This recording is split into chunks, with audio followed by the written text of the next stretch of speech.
You're about to listen to an excerpt of Secret City Geek Lab broadcast on KTSTFM.com every Wednesday at 7 o'clock p.m.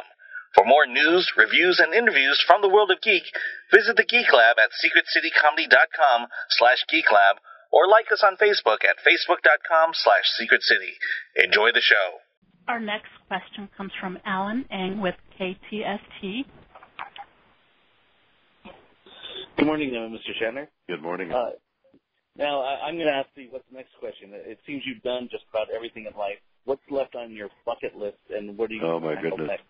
I haven't done anything in life. I feel unaccomplished, and I feel that I feel I've done nothing. And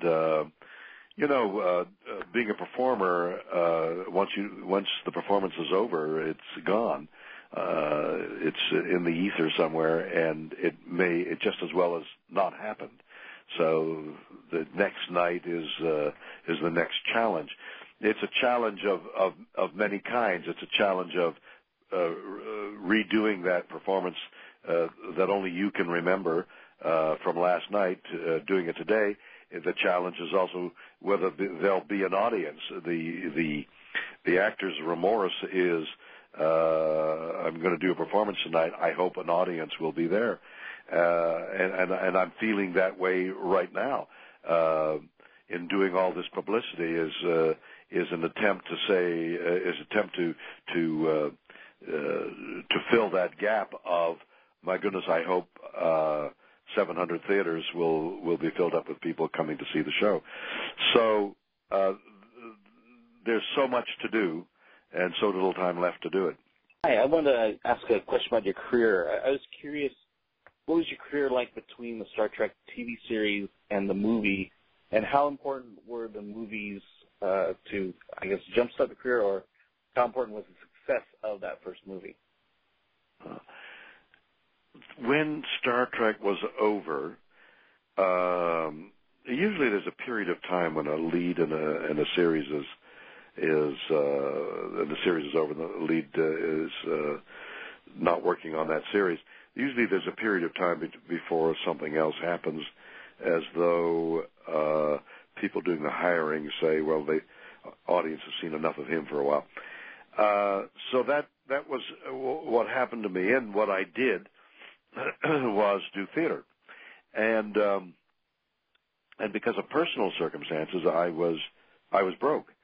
So I went out in summer theater and did a series of productions that I produced. I did the play and got the actors and directed it, so that I toured in plays for a period of time until I started working in Los Angeles again. But it was a trying time.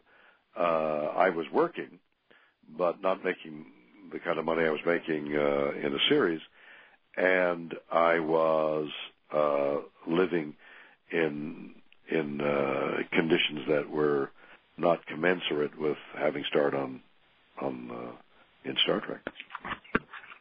So were the movie highly anticipated by you, and did you feel like that was a great opportunity? Oh, the movie of Star Trek. Yes, it was. I went into training for it. I started running and watching what I was eating and lifting. I knew it would be an important moment, that I look decent and look, some years later, I've forgotten the number of years. Anyway, something like 10 years later, after the series was over, or shortly thereafter, and I realized that I needed to look good and be at my best. So yes, I realized that first movie that. This was a production of Secret City Geek Lab on KTSTFM.com. We broadcast every Wednesday at 7 o'clock p.m. Visit the Geek Lab at secretcitycomedy.com/geeklab or like us on Facebook at facebook.com/secretcity.